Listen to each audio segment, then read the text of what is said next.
बिस्मिल्लाहिर्रहमानिर्रहीम। अस्सलाम वालेकुम नाजरीन, मेरा नाम अब्दुल्ला है। आप देख रहे हैं इंफॉर्मेशन KSA मेरा यूट्यूब चैनल। आज की वीडियो को मुकम्मल देखना है। सऊदी अरेबिया में टोटल सिस्टम चेंज हो गया है। अल्लाह का शुक्र हुआ, वो कुफर टूटा खुदा खुदा करके। अल्लाह का शुक्र है कि यहाँ पे जितने भी मसाइल थे वो सारे तकरीबन ख़त्म तो नहीं हुए, लेकिन कुछ मसाइल का तदारक ज़रूर हो गया है। यानी कुछ मसाइल अब ख़त्म हो जाएंगे, अब बाकी कुछ मसाइल रह जाएंगे।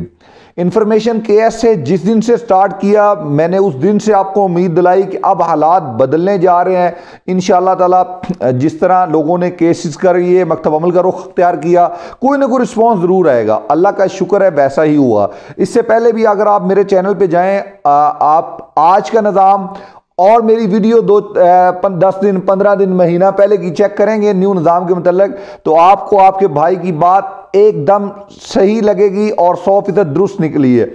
अल्लाह का शुक्र है, सऊदी अरेबिया में बहुत ज़्यादा यूट्यूबर काम करते हैं, लेकिन वक्त से पहले खबर देने में, वक्त से पहले निज़ाम के बारे में बताने में इंफॉर्मेशन KSA का कोई दूसरा सानी नहीं है। हमने शुरू से कहा कि भाई इस निज़ाम में हरूब की जगह मौजूद नहीं है। हमने शुरू में किवा की टीम से सवाल किया हरूब के मतलब, तो उन्होंने कहा अगर कफील ब्लाक देता तो आप ट्रांसफ़र फौरी हो जाएगा, अदरवाइज 90 डेज नोटिस पीरियड मुकम्मल करना होगा। मैंने आप लोगों को कहा कि लाजमी तौर पे आपने प्रोबेशन पीरियड में, या कहते हैं अपना आर्टिकल 74 के तहत जब आपने रिज़ाइन देना है तो ये तरीका कार अख्तियार करना है। लोगों ने उस पर तनकीद की, अब्दुल्ला भाई फ़ायदा नहीं होता। मैंने कहा भाई फ़ायदा होगा, सिस्टम आएगा। अब आज चलते हैं नए सिस्टम की तरफ, ठीक है जी, जो कि पूरी तरह अब एक नए सिस्टम में, एक नए दौर में सऊदी अरब हम दाखिल होने जा रहे हैं जी, जिसमें कुछ हद तक कम से कम हमारे लिए फेवर आ गई हैं। कुछ मसाइल फिर भी रह जाएंगे। जिस दिन से इंफॉर्मेशन KSA स्टार्ट हुआ उस दिन से मैंने आप लोगों को कहा सनद अमर से बचें।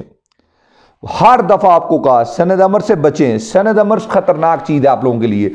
मैंने जैसे डिजिटल कॉन्ट्रैक्ट सिस्टम आया, मैंने आप लोगों को कहा कि खुदा के लिए अगर आप ये सनद अमर से बच गया ना तो आप नए निज़ाम में कामयाब ही कामयाब है। अल्लाह का शुक्र है, उस दिन से मैं कह रहा हूं, आज भी कहूंगा। अब ये आखिरी चीज़ है इनके पास सनद अमर के, ये हमें उससे मजबूर कर सकते हैं, हमें नुकसान पहुंचा सकते हैं। इंशाल्लाह हम उसके अगेंस्ट भी आवाज़ उठा रहे हैं। अल्लाह करेगा उसके लिए भी कुछ आसानियाँ हो जाएंगी। तो बढ़ते हैं नए निज़ाम की तरफ। मेरा भाई, आज के बाद आपका कफील आपको ट्रांसफ़र से नहीं रोक सकता, ठीक है जी। फॉर एग्जाम्पल आपका कॉन्ट्रैक्ट कंपनी के साथ 2 साल का है, साल का है, जितना भी है, अगर आप अपनी कंपनी के साथ खुश नहीं हैं, काम नहीं करना चाहते, तो आपने एज पर लेबर लॉ आपने उनको रिज़ाइन देना है। कैसे रिज़ाइन देना है सुन लीजिए।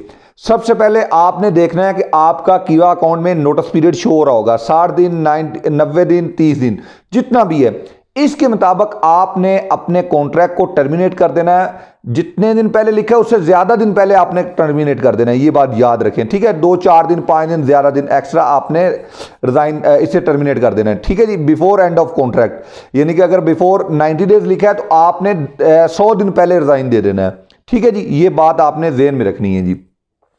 इस तरह आपने रिज़ाइन पहले देना है, बिफोर टाइम पे आपने रिज़ाइन दे देना है। 100 दिन से भी प्लस लगा लें, आप रिज़ाइन दे दें। उसका मतलब आर्टिकल 74 पे आपने रिज़ाइन देना है। इसका मतलब ये होता है आर्टिकल 74 का कि भाई मैं आपके साथ मजीद काम नहीं करना चाहता, मौजूदा कॉन्ट्रैक्ट कंप्लीट करूंगा, दैट्स इट। यानी जो मैंने आपसे इत्तफाक किया है, जो कंप्रोमाइज़ किया है, जो मैंने अकद किया आपके साथ, उसे कंप्लीट करूंगा, दैट्स इट। इसके बाद नया कॉन्ट्रैक्ट नहीं करूंगा। अब इसके बाद कंपनियां बोलती थी कि लाज़िम रुख़ नहाई अनमाती कफाल आबदन ममनू मर्रा। उस वक़्त फ़िरौनियत उनमें आई होती थी और वो एक तकब्बराना रवैये में कहते थे दी निज़ाम अल शिर्क आबदन ममनू नफरशिल कफाल। अब उनके, मैंने एक ग्रुप है हमारा इंफॉर्मेशन KSA, वहाँ पे हमारे मेम्बरान भी हैं, तो मैंने उसमें एक बात की थी कि इनका बाप भी कफाला देगा अल्लाह के हुक्म से इंशाअल्लाह ताला। वक़्त आएगा, आप देखें वो वक़्त आ गया जी। वो सारे लोग अब जो कहते थे कि हमारा निज़ाम है कंपनी का, हम ट्रांसफ़र नहीं देते, हम खरूज नहीं देते हैं, अब वो खरूज नहीं देंगे फिर भी कफाला होगा। यानी अगर वो खरूज नहाई लगाते हैं ना, फिर भी आप ट्रांसफ़र कर सकते हैं। 60 दिन का टाइम है, 60 दिन के अंदर या आपने मुल्क छोड़ना है या आपने ट्रांसफ़र कर लेना है, दैट्स इट। अगर आप दोनों बातों पे पूरा नहीं उतरते तो फिर आप गवर्नमेंट के मुजरम होंगे। इस पर पेनल्टी सिस्टम का आगाज होगा बाकायदा तौर पर। एक बात तो ये होगी, ठीक है जी।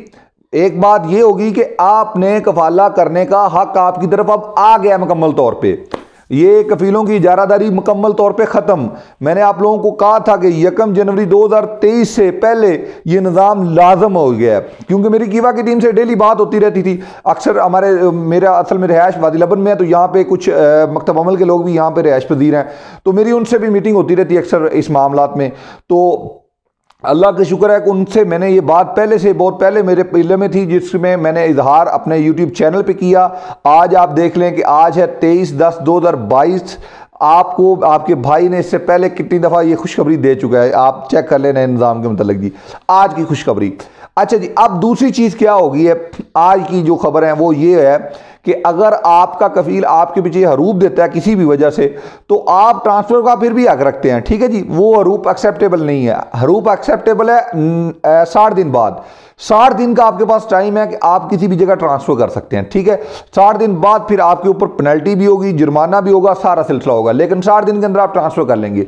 अब मसला आता है कि आर्टिकल 77 का, यानी जिन लोगों ने अपना कॉन्ट्रैक्ट अधूरे छोड़ के जाएंगे उनके बारे में भी मैंने आप लोगों को पहले से आगाह कर रखा है कि वो भी सिस्टम का हिस्सा है, वो भी सिस्टम में फंसेंगे। फिर कैसे फंसेंगे कि उनके ऊपर केस करेगी कंपनी कि भाई ये कॉन्ट्रैक्ट अधूरा छोड़ के दूसरी कंपनी में ट्रांसफर कर ली इसने। अब देखें इसके अगेंस्ट कार्रवाई फाइल करना, हम केस फाइल, अब वहां पे केस फाइल होगा। दोनों फ्रीकैन को सुनने के बाद फैसला किया जाएगा कि आखिर आपको कितना पेनल्टी अपने पुराने कफील को पे करना है। अब वो पे आपकी नई कंपनी पुराने कफील को करेगी आपकी सैलरी में से कटौती करके। एक तो ये चीज होगी। ठीक है जी, अब जो स्क्रीन है 2023 की वो वाज़ेह हो गई है। तमाम अफराद को मैं दोबारा से कहता हूं, कभी बड़ा लंबा कॉन्ट्रैक्ट अब ना कीजिएगा, ये आपके लिए नुकसानदेह हो सकता है। जिस दिन से इंफॉर्मेशन केस से स्टार्ट हुआ उस दिन से मैं कह रहा हूं लाइफ टाइम कॉन्ट्रैक्ट नहीं करना, लंबे अरसे के लिए कॉन्ट्रैक्ट नहीं करना, सनद अमर से बचना है। ये 3 पैगाम है। अगर आप सऊदी अरबिया में रहने वाले तमाम भाइयों से मेरा ये पैगाम शेयर कर देंगे तो समझ लें आपने अपना हक अदा कर दिया। सफेद कागज पे दस्तखत नहीं करने, कोई आपके ऊपर तलवार लेके खड़ा है ना, मैक्सिमम तो यही हो सकता है ना कि कोई तलवार लेके छुरी लेके खड़ा हो और बोले साइन करो बसमा करो, भाई थंब लगाओ, भाई नहीं करना। किसी पेपर पे साइन बसमा नहीं करना जब तक आपको पता ना हो कि ये पेपर किस चीज का है या आपका दोस्त पढ़ना दे। आप कंपनी को बोलेंगे भाई मैं इस पे नहीं करूंगा, ठीक है जी, किसी कीमत पे भी मैं इस पे साइन बसमा नहीं करूंगा। इस बात को आपने यकीनी बनाना है। सनद अमर से इसका मतलब होता है, सनद अमर होता है एक प्रनोट की शक्ल में, यानी इसके ऊपर कुछ चीजें दर्ज होती हैं कि जैसे मैं इसे चैलेंज नहीं कर सकता, मैं इसके खिलाफ किसी किस्म का एहतजाज नहीं करूंगा, मैं इसके अगेंस्ट कोई केस फाइल नहीं कर सकता। यानी इसमें ये सारी चीजें तय होती हैं कि आपके जिसमें हाथ बांधे जा सकते हैं। जब इसके ऊपर आपके हाथ बांधे जाते हैं, आपको 5 दिन का टाइम दिया जाता है, महकमा तनफीज की तरफ से एक मैसेज आ जाता है कि भाई ये पेमेंट करें अदरवाइज आपकी खिदमत बंद कर दी जाएंगी। इसमें आपके ऊपर सफर मना आ जाता है जी। अब जब सफर मना आ गया, आप ना तो ट्रांसफर कर सकते हैं ना ही कोई दीगर काम कर सकते हैं, तो ये बड़ी मुसीबत होती है उस वक्त। जब तक आप इसका पैसा नहीं देते तब तक आप मुल्क भी नहीं छोड़ सकते सऊदी अरबिया। इसमें यह होता है कि आपको इसको चैलेंज करना होता है। बहरहाल इसमें खामोशी इख्तियार करना भी एक मुजरमाना गफलत है, लेकिन अगर इस पे आप चैलेंज करके कुछ ना कर पाए तो अपने भाई से रब्ता करें। ऐसे तमाम अफराद जिनका मतलूब है वो मेरे साथ रब्ता करें, मैं उनका हल करके दूंगा। मेरे पास उनका एक ठोस हल है जिसके बाद वो इंशाल्लाह अपने वतन चले जाएंगे। बस वो मेरे साथ रब्ता कर लें, ठीक है। रब्ते के लिए मेंबरशिप का फीस ज़रूरी है भाई, वो उस पर आप इस बात पे बहस ना किया करें। जब इतना बड़ा काम आपने करवाना होता है ना, 100 रियाल मेंबरशिप कोई बड़ी चीज़ नहीं, मामूली सी चीज़ है। अच्छा जी, एक चीज़ तो ये होगी। दूसरी चीज़ ये है कि ये मतलूब अफराद हमसे रब्ता करें, ऐसे अफराद जो मजबूर हैं, मैं चैलेंज करके बोलता हूँ इंशाअल्लाह ताला हम उनका हल करके देंगे अगर वो मेरी बात मानेंगे तो, ठीक है जी। एक चीज़ तो ये होगी। दूसरी चीज़ ये है कि मुल्क में रहते हुए सऊदी अरबिया में अगर आपको किसी भी मसाइल का सामना है तो उसका एक बाकायदा हल है। अगर आप बिज़नेस करते हैं तो आपको बिज़नेस के असूल मालूम होने चाहिए, क्योंकि बहुत ज़्यादा लोग जो हैं वो आजकल इसमें फंस रहे हैं, अटक रहे हैं। ये जो मामला होता है, क्या अकाउंट से अपने ट्रांजैक्शन करते हैं, अपने अकाउंट से बहुत ज़्यादा अमाउंट की ट्रांजैक्शन करते हैं, तो वो मेरा भाई आजकल शिकंजे में आ रहे हैं। इससे बचना है आपने। अपना पर्सनल अकाउंट आप उसे कमर्शियल यूज़ नहीं कर सकते, मना है लाजमी तौर पे। अब आपको सीधा चलना है, स्ट्रेट फॉरवर्ड चलना है। वैल्यू एडेड टैक्स का इश्यूज़ हैं, इस वजह से आपके दीगर मसाइल का शिकार आप हो जाते हैं।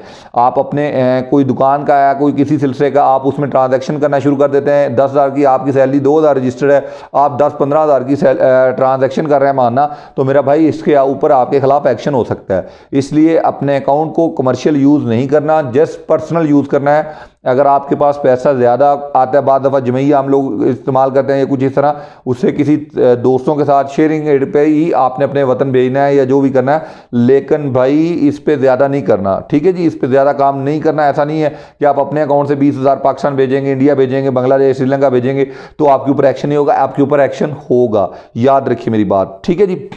एहतियात करें, अपने अकाउंट को, पर्सनल अकाउंट को बिजनेस के लिए बिल्कुल यूज़ नहीं करें। आपका भाई इस मुसीबत का शिकार है कि मैंने कुछ दोस्तों की हेल्प के लिए अपना अकाउंट देता था, जैसे इकामा की फ़ीस है दे दो मैं पे कर देता हूँ, ट्रांसफ़र है दे दें मैं पे कर देता हूँ, वो मकतब की फ़ीस जमा करानी अब्दुल्ला भाई मुझे मालूम नहीं आप करवा दें, चलो जी मुझे सेंड कर दें, मैं डायरेक्ट बोलता था सेंड कर दें, वो बंदे बोलते भैया आपको सेंड करते हैं, क्या ख्याल है अब्दुल्ला भाई आपका अकाउंट सेव है, मैं कहता कर दें। अब आपका भाई की मुसीबत है, सारे अकाउंट ब्लॉक है।